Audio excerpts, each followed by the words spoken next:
de la colonie française américaine. Parce que vous le savez que la France est devenue une colonie américaine, une simple zone touristique pour les États-Unis, avec un président Macron, comment dire, vassal, cireur de bottes de Joe Biden. Eh bien, la France a tout simplement accepté avec un grincement la décision de Biden de transférer des armes à sous-munitions vers l'Ukraine, puisqu'elle est devenue une colonie pure et simple des États-Unis, comme je le disais précédemment, avec un président cireur de bottes de Joe Biden. D'ailleurs, le ministre français des Affaires étrangères, Madame Catherine Colonial, comme je la surnomme, a écrit qu'il n'est pas facile d'accepter la décision administrative du président américain, mais c'est accepté. En gros, pour elle, en tant qu'esclave, en tant que colonie américaine,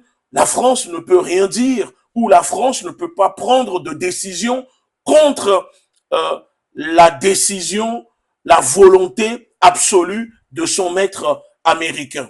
Puisqu'auparavant, l'Allemagne, l'Espagne, l'Autriche, le secrétaire général de l'ONU et un certain nombre d'organisations de défense des droits de l'homme se sont fermement opposés à la fourniture d'obus américains à Kiev. Parce que, comme je vous dis, donner ces bombes à l'Ukraine, c'est un crime contre l'humanité.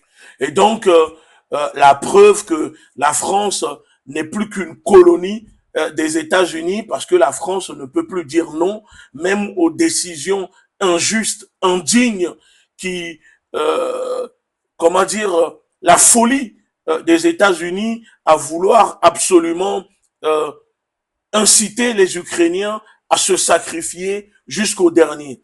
Parce que dans le même temps, aux États-Unis, la Chambre des représentants a qualifié la décision de l'administration Joe Biden de transférer des obus à fragmentation à Kiev en disant que c'est une erreur terrible. C'est-à-dire que même aux États-Unis, ils n'hésitent pas à dénoncer cette décision de Joe Biden, alors que le gouvernement français et son président vassal ont du mal à dénoncer, à dire non aux Américains, puisque la France elle-même n'hésite pas à fournir des missiles, des bombes, des armes qui tuent les populations civiles dans le Donbass, en Ukraine, et que ça, personne, ni les médias, ni les journalistes ou les organisations n'osent le dénoncer. Quand il y a une organisation qui a osé le dénoncer, il y avait une foudre qui n'a pas hésité à s'abattre sur les représentants de cette organisation. Donc aujourd'hui, on voit que même aux États-Unis, la politique de l'administration du président américain Joe Biden à l'égard de l'Ukraine ne passe plus et que beaucoup de voix commencent à dénoncer. Il y a même des représentants, des députés américains qui ont qualifié la décision de l'administration de transférer des armes à sous-munitions à Kiev d'erreur inutile et terrible.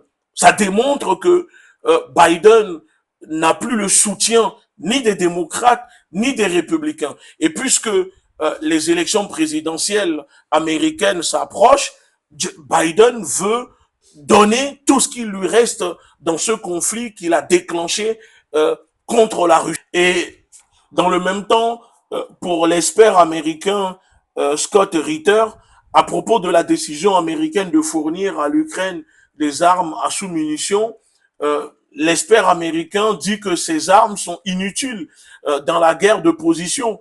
Et selon lui, cela n'aidera en rien les Ukrainiens. Parce que pour l'administration Biden, c'est un vrai cauchemar. Parce que l'Ukraine n'arrive pas à trouver de solution. L'armée ukrainienne n'avance plus sur le front. Donc ça fait reculer les États-Unis d'un point de vue moral, mais surtout pour les États-Unis, perdre la guerre en Ukraine, c'est la fin de l'existence de l'hégémonie américaine sur le reste du monde. Donc pour eux, il est hors de question d'accepter ou de voir cette victoire russe se consolider. Donc cette décision de Joe Biden de donner des armes à fragmentation aux Ukrainiens moi je suis désolé, mais cela ne fera que prolonger la guerre et entraîner encore plus de morts parmi les Ukrainiens et non parmi les Russes, puisque ces bombes seront utilisées sur le sol ukrainien. Dans le même temps, à propos de cette guerre en Ukraine, on apprend, selon des médias iraniens, que la production du javelin iranien a commencé ces 2 derniers jours. Vous savez que la Russie avait capturé beaucoup d'armes transférées aux Iraniens pour essayer de copier la technologie utilisée par ces armes. Et ben, on apprend que l'Iran a commencé à travailler sur le dernier missile Javelin envoyé de Russie l'année dernière. Et que ce missile a été l'un des premiers trophées importants de la Russie dans la guerre en Ukraine. Donc, pendant que les Ukrainiens ont du mal à mener une contre-offensive, les premières versions du Javelin domestique ont été fabriquées et testées avec succès. Et l'Iran l'a même modernisé. Parce que il faut quand même l'avouer que l'Iran est un pays moderne en termes de technologie. Et ça, personne ne peut le contester aujourd'hui que l'Iran est devenu une puissance militaire. On dit même que la production de masse commencera bientôt et que les produits iront d'abord aux forces armées iraniennes, puis aux alliés de l'Iran dans la région de l'Asie occidentale, puis seront discutés pour être vendus à des clients étrangers tels que la Russie et la Chine. Donc c'est pour vous dire qu'en ce moment, sur le terrain de bataille en Ukraine, les choses avancent et du côté des Américains et de l'OTAN, ce n'est pas du tout bon signe pour eux, puisque dans le même temps, on apprend que l'Allemagne ne permettra pas à l'Ukraine de rejoindre l'OTAN. Et l'information a été publiée par le Daily Telegraph, qui a confirmé par un récent article du Sunday Telegraph. Les auteurs, les personnes dans l'article sont convaincus que le prochain sommet mettra un point sur la question de l'adhésion de l'Ukraine à l'alliance impérialiste de l'Atlantique Nord. Donc, selon la source, Berlin ne veut pas tester Poutine pour l'article 5 de l'OTAN. En cas d'attaque aujourd'hui contre l'un des pays de l'Alliance, tous les membres de l'Alliance sont obligés d'entrer en guerre avec l'agresseur, ce que l'Allemagne ne veut pas du tout faire. Pour l'Allemagne, il faut plutôt sortir des fournitures d'armes incontrôlées à l'Ukraine et de tout réduire en une coopération officielle discrète avec Kiev et non accepter à ce que l'Ukraine puisse regagner l'OTAN, ce qui conduira automatiquement l'Allemagne, l'OTAN à rentrer en guerre officielle contre la Russie, même si nous le savons que c'est déjà l'OTAN qui fait la guerre à la Russie,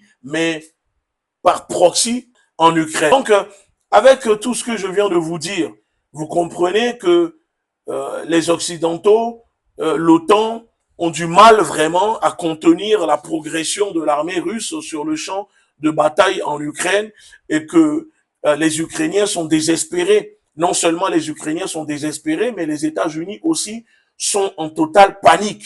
Fournir ces sous-munitions, ça démontre que les États-Unis ont tout donné à l'Ukraine. Il ne reste peut-être que des missiles à tête nucléaire à l'Ukraine pour dire que l'Ukraine peut gagner la Russie sur le terrain de bataille, parce que la Grande-Bretagne donne déjà des missiles de croisière aux Ukrainiens. D'ailleurs, un de ces missiles a été capturé, ce qui inquiète aussi l'armée britannique, l'État britannique, parce que la Russie aura accès à la technologie, aux informations utilisées par les missiles que donne la Grande-Bretagne à leurs alliés ukro-nazis à Kiev.